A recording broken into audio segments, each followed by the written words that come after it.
June refusait de baisser son arme. « Putain, June, tu sais très bien que ces enfoirés arrivent en nombre !» Damian s'était placé entre sa coéquipière et l'extraterrestre ennemi, agitant ses bras vers le ciel. Il essayait de se placer sur la ligne de mire de June, tout en lui laissant une petite marge de manœuvre pour un tir bien placé entre les deux yeux, au cas où la mystérieuse individu en armure sable tenterait quelque chose. Il n'avait aucune confiance en cette nouvelle alliée sortie d'on ne sait où, mais il jouait le jeu bien volontiers. « June, on perd du temps là !» La femme extraterrestre était debout, immobile. Toujours équipée de son casque intégral à la visière dorée, elle devait mesurer 1,80 m. Malgré son armure qui ne laissait pas entrevoir le moindre centimètre carré de sa peau, elle semblait avoir une physionomie humaine. Dans les faits, hormis sa voix, seule la conception de son armure permettait de comprendre qu'il s'agissait d'une femme. Elle tenait son fusil de précision, le canon, vers le bas. D'une main, Fanax tenait le corps de Samok l'Olcarien sur son épaule. Celui-ci était toujours inconscient. « Il a raison. Les troupes ennemies sont en chemin. Nous devons partir au plus vite. »« C'est une des leurs !» reprit Lune Chambers. « Ils n'ont jamais tenté de communiquer avec nous. Ils se sont contentés de nous massacrer. Et maintenant, vous voulez que je fasse confiance à ça ?»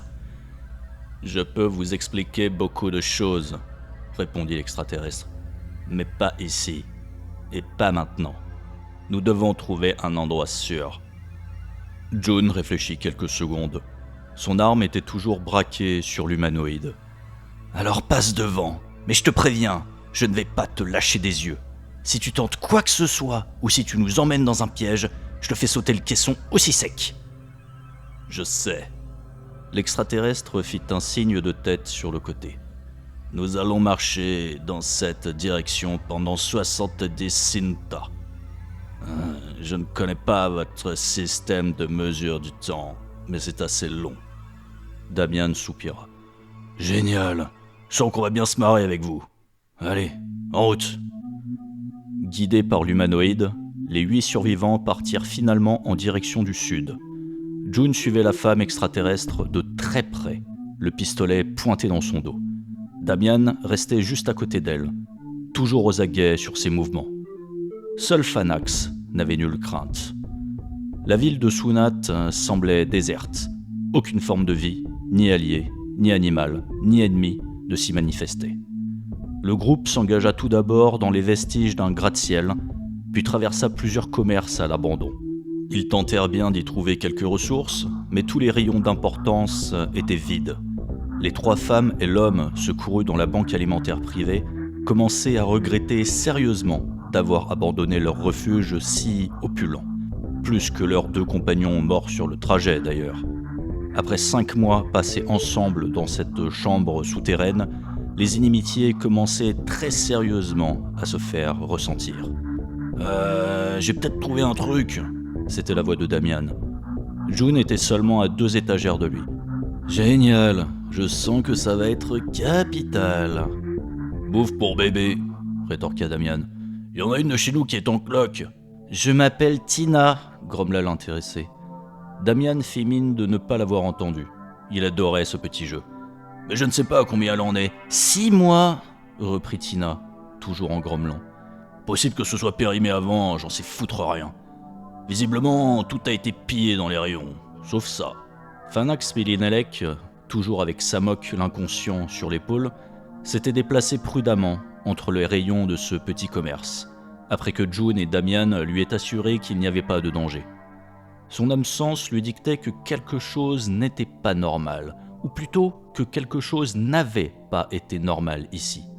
En se déplaçant dans le rayon, il s'était rendu compte que tout avait disparu, sauf les linges et nourritures pour nourrissons.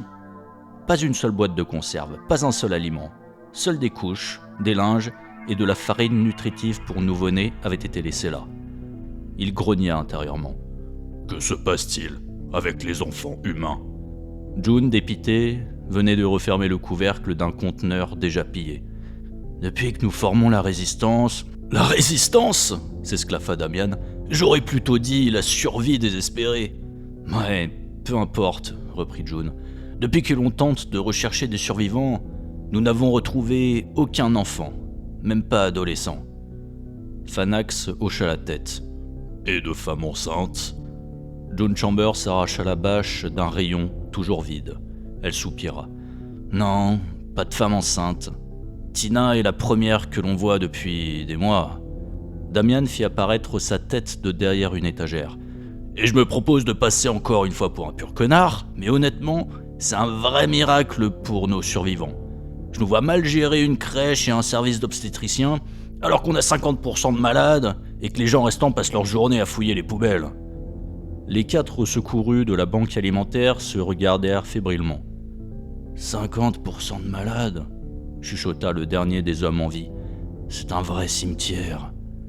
Malade, soupira Samok. Je peux... Fanax attrapa son fardeau Samok comme un bébé entre ses larges bras pour lui regarder le visage. Il divague, mais il a de nouveau perdu connaissance. C'est rassurant. L'extraterrestre femelle en armure de sable vint se planter face à lui. J'ai vu ce qu'il a fait avec notre Jalcam, notre missile. Cette force est impossible. Laissez-le, il est mourant et il nous entend. Fanax, impassible, la regarda. Une imperceptible lueur argentée traversa ses 2 yeux noirs de jet. Sa vie retarde ma haine et ma colère, et vous ne voulez pas connaître ma colère. L'extraterrestre eut une seconde d'hésitation.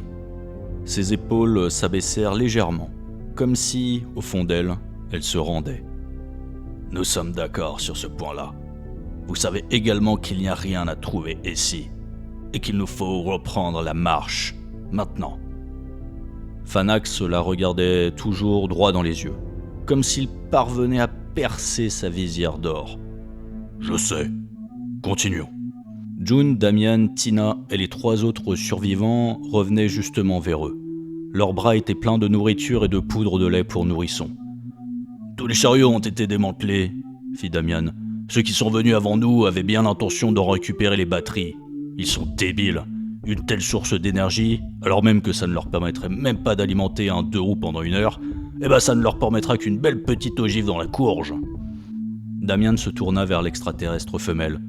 Une belle petite ogive de la part de vos potes. La femme en armure regardait toujours Fanax dans les yeux. Elle finit par tourner légèrement sa tête vers Damian. Je ne suis pas une experte dans le domaine de la... J'ignore comment vous appelez ça. Et j'ignore de quoi sont faits ces chariots à roulettes propulsées et les autres volants. Lévitation électrodynamique, renchérit June. Je vois. Même en les cumulant, les systèmes de nos vaisseaux ne les détecteraient probablement pas. Surtout s'ils sont en sous-sol. Damian White haussa les épaules. Si vous le dites. Allez, tirons-nous d'ici. Vous vouliez nous emmener quelque part, non? C'est exact, répondit l'extraterrestre. Ce n'est plus très loin, dans cette direction. Elle fit un vague signe de la main vers le nord-est. Très bien, reprit Damian. J'espère au moins que le piège en vaut la chandelle. Ah, et au fait, c'est quoi votre nom? L'extraterrestre épaula son fusil de précision, le canon pointé vers le bas. Elle resta silencieuse. Et merde, reprit Damian. On vous suit depuis je sais pas combien de temps, plus d'1 heure, et vous ne voulez même pas nous dire votre nom? Et comment vous savez aussi bien parler notre langue? L'extraterrestre soupira. Mon nom est Amitishka, de la famille Daivan. Et si je sais aussi bien parler votre langue, c'est parce que nous l'étudions depuis des siècles.